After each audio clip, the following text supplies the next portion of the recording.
She looked me dead in the eyes and said, "You know I love you, right? So don't freak out." 1 year together. That's what we were celebrating. A full 12 months of her hogging the blanket, me pretending I liked kombucha, her correcting my grammar mid-text, and me reminding her every time she misused literally. It was messy, loud, weird, but also kind of perfect. Her name's Sophia, and I met her at a party I didn't even want to go to. She was arguing with a dude about whether Die Hard was a Christmas movie. It's not, by the way. Fight me. And I was immediately hooked. She was sharp, funny, wore these beat-up sneakers with a mini dress like she had nothing to prove. We started dating fast, fell into each other like we'd been doing it for years. So yeah, when our anniversary came around, I went all out. I made a reservation at the Vineyard House, this rooftop place in Charlotte with moody lighting, absurd wine prices, and a steak that costs more than my grocery budget. I even ironed my shirt. Ironed, okay? That's how serious I was. She got into the car that night wearing this wine-colored dress that made my brain short-circuit a little. But the second she sat down, I knew something was off. "Hey," she said, giving me a quick kiss. "You shaved. Trying to look like an adult for once? Bold of you to talk when you're wearing mascara like you're about to commit tax fraud," I shot back. She laughed, but it was off. "You okay?" I asked, pulling out of the driveway. "Yeah," she said quickly. "Just tired." Uh-huh. By the time we got to the restaurant, she hadn't said more than 5 sentences that didn't involve GPS directions or a half-baked joke about my Spotify taste. Yes, I like yacht rock. No, I won't apologize. We sat at a little corner table on the rooftop. Lights overhead, skyline glowing behind her. It should have been perfect. Except she barely touched her wine. Which was weird because she once told me she'd drink red wine from a cereal bowl if it came down to it. "What's going on with you?" I finally asked. "You've been acting like I'm about to propose or announce I joined a pyramid scheme." She bit her lip and looked down at the table. "Okay, don't freak out." "That's a great opener," I said. "Very chill. Definitely not terrifying at all." "I need to tell you something," she said, twisting her napkin in her lap. "Is it about the time you made me watch The Bachelor and then fell asleep?" She didn't laugh. She looked up at me and said, "Back in the second month of us, like when we were still figuring things out, I hooked up with someone." My mouth went dry. I blinked, like, physically? "No, emotionally," she snapped. "Yes, physically.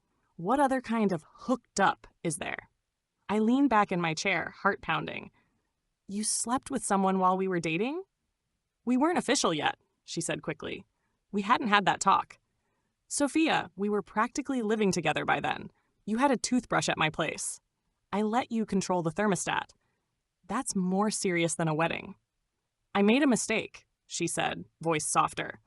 "I didn't think we were exclusive. It was just a one-time thing. It didn't mean anything." "Then why are you telling me now?" I asked. "On our anniversary?" She looked down again. "Because I didn't want to keep lying. I didn't want to start our second year with a secret." "That's sweet," I said flatly. "So instead, you decided to drop a guilt grenade in the middle of dinner?" She winced. "I deserve that." There was a pause. "Who was it? Do I know him?" "No," she said quickly. "Just a guy from the gym." "Oh my God. Was it protein powder, Steve?" "No," she said, laughing a little. "God, no. He doesn't even believe in soap." "Was it the guy who grunts so loud during leg day it sounds like he's passing a kidney stone?" She gave me a look. "His name's Wyatt." "Wow, even the name sounds like it does push-ups for fun." She looked down again, and the joking died out. I stared at my plate, untouched. My stomach was twisting up. "You could have told me then," I said, quieter now. "You could have said it before we got serious." "I didn't know how," she whispered, "and I thought if I told you, you'd never look at me the same." She was right. I didn't. I left before the food came, tossed a 20 on the table for the drinks, and walked out. She didn't follow me, not right away anyway. Maybe she knew I needed space. Maybe she was just embarrassed. I don't know. I walked down 3 blocks before I even realized where I was, sat on a bench near a bus stop and stared at nothing. My hands were cold. My thoughts louder than traffic. It wasn't just the hookup.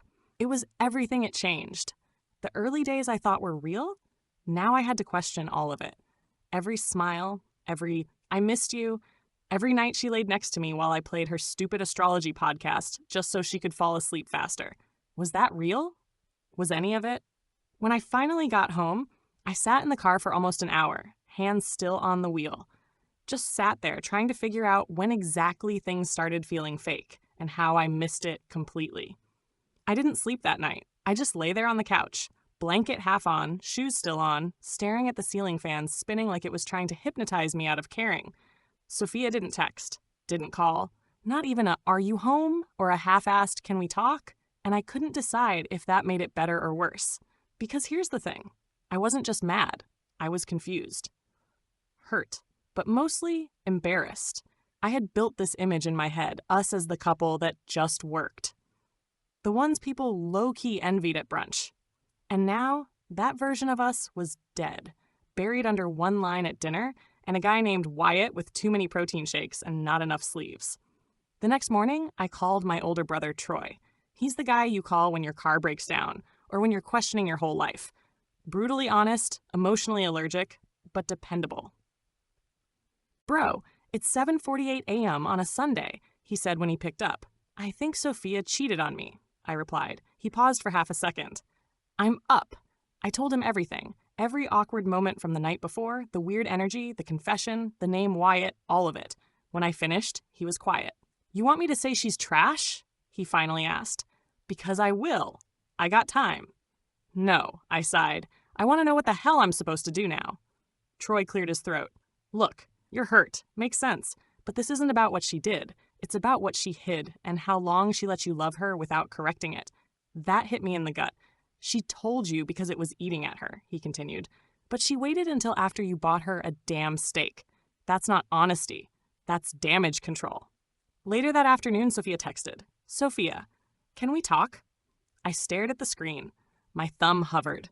Then I typed, "Me? Come get your stuff." She showed up around 6 p.m., dressed like she was going to war. Sweats, hoodie, no makeup, eyes puffy. She didn't knock. She just stood there outside my apartment with this expression like she'd already been yelled at 10 times in her head before I even opened the door. "I didn't come to fight," she said softly. "Good," I replied, stepping aside. "I'm too tired to perform rage right now." She went to the bedroom, grabbed a duffel bag from the closet, and started folding her things in silence. I leaned against the doorway, arms crossed. "I have one question," I said. She nodded, not looking up. "Was it really just one time?" She hesitated. I noticed her hands freeze over one of my hoodies she used to sleep in. Then she nodded again, slower. "Yes. That's the story we're sticking to?" She finally looked at me. "Sebastian, I swear, it was a one-night mistake. I regretted it the next day." I didn't believe her. I don't think I ever fully had, not since she said gym guy in that restaurant. "Then show me your phone," I said. Her mouth opened, then closed. She looked down. "No." "Why not?" "Because I deleted everything months ago. And I don't want you digging through old stuff looking for more reasons to hate me." I laughed, sharp and joyless. "I don't need to look for reasons, Sophia. You're handing them out like free samples." She flinched. "I loved you," I said quietly. "Do you get that? Like, actually loved you. Fully. No games. No backup plans." "I know. Do you?" She nodded, eyes glassy now. "I know you did. That's what makes this so much worse." "Then why'd you do it?" "I don't know," she whispered. "I panicked. I thought you'd leave if I told you the truth, and I thought if I just buried it, maybe we'd be fine. You didn't bury it. You carried it. And now it's mine too." She packed her bag, left a few things, some leggings, an old phone charger, a pair of earrings on the bathroom sink. I didn't say anything when she walked to the door, but just before she left, she turned to me. "I never stopped loving you," she said. I stared at her for a beat, then shook my head. "You loved me enough to stay, just not enough to be honest." After she left, I grabbed my laptop and did something I hadn't done in months. I logged into Facebook. Sophia barely used it, but her gym posted group pics every now and then. I scrolled, looked for Wyatt. Didn't even know what I was looking for. Just a face, maybe, some connection. And then I found it. A photo from a fitness throwdown back in March, 3 months into our relationship. There was Wyatt and Sophia, standing next to each other, sweaty, smiling, close, too close. The caption said, "Teamwork makes the dream work." I felt sick, because she said it happened in the second month, but she was still hanging out with him after that, still taking pictures, still showing up to events. If it was just one time, why didn't she cut him off? I couldn't sleep again that night. My head kept spinning. What if it wasn't one time? What if it was a whole side thing she just never admitted? And worst of all, what if I was just the guy she settled with after Wyatt got bored? I called Troy again the next day. You think she's still lying? I asked. I think you already know, he replied. 2 days passed. Sophia was gone. Her drawer in my dresser? Empty. The small pink toothbrush next to mine? Tossed. But her echo was still everywhere. Her shampoo in the shower. A playlist we shared that I couldn't bring myself to delete. Her laugh still bouncing around in my head like it refused to let me move on. I hadn't texted her. She hadn't texted me. I thought that was it. Until Jesse, this guy I kind of knew through work who also went to the same gym as Sophia, texted me out of the blue. Hey man, weird question, but you and Sophia still a thing? I stared at my phone for a solid minute before replying. No, we broke up. 3 dots. Then, figured. I saw her with Wyatt a few times back in the spring. Looked close. Didn't want to overstep, but I thought you should know. Spring, not February, not early in the relationship, months later. I called him immediately. Dude, I said, trying not to sound too desperate. What do you mean by close? Like, I don't know, man. She sat on his lap once during a gym social. That was April, I think. They left together after the Liftathon event. Everyone assumed they were hooking up. I just sat there in silence. You seriously didn't know? Jessie asked, voice dropping. She told me it was just once, before we got serious. Jessie made a sound somewhere between a sigh and a wince. Damn. Damn.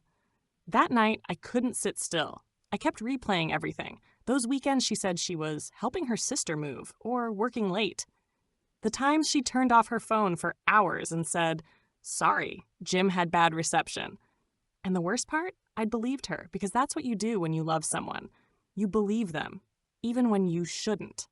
Later that week, I stopped at this gas station near my place. It was late, close to midnight, and I was running on 3 hours of sleep and a bottle of cold brew that tasted like regret. And that's when I saw him. Wyatt. Standing by the Red Bull fridge, gym bag slung over one shoulder, wearing a tank top like it was his uniform. He noticed me at the same time I noticed him. Yo, he said, nodding. I nodded back. My heart was already pounding. You're Sebastian, right? Yeah. He didn't look uncomfortable. He looked amused. Didn't expect to see you here. Yeah, same. He grabbed a drink, popped it open before he even paid. So, he started, you and Sophia still good? I stared at him. We broke up. He took a sip, then smirked. Figured she was always kind of in and out. In and out of what? Us? Or your bed? He didn't answer immediately. Then he said something I'll never forget. She told me you guys weren't serious, that it was casual. I felt my whole body tense. We were 4 months in when you were still seeing her, I said. She had a key to my apartment. That casual enough for you? He shrugged. I don't keep track, man. She was fun. That's all I know. I wanted to punch him, right there, in the middle of a fluorescent-lit gas station surrounded by Slim Jims and windshield wipes. But I didn't. Because deep down, I knew it wasn't about him.